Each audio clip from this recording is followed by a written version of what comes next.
Hey everyone, welcome back. If you're a Citi Strata cardholder, you know how rewarding it can be to earn those valuable points on everyday purchases. But let's face it, keeping track of your balance is key to maximizing your rewards. In today's quick guide, I'll walk you through the simple steps to check your Citi Strata points balance. Whether you're tech savvy or just getting started, this will take less than a minute. First things first, make sure you have the Citi mobile app installed on your smartphone.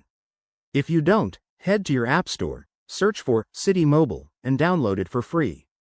Once it's ready, open the app and log in with your username and password.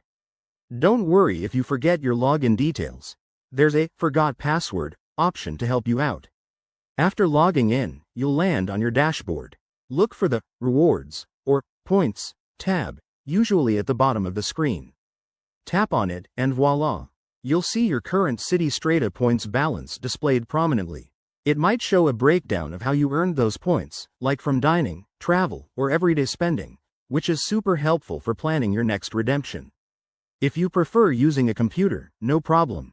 Just visit the official Citi website at citi.com, log into your account, and navigate to the Rewards section under your account summary. It's just as straightforward. One tip: always keep an eye on your points' expiration dates, as some might have time limits. And there you have it. Checking your balance is easier than you think. This way, you can stay on top of your rewards and make the most out of your Citi Strata card. If you found this helpful, give this video a thumbs up, subscribe for more finance tips, and drop a comment below if you have any questions. Thanks for watching, and see you in the next one.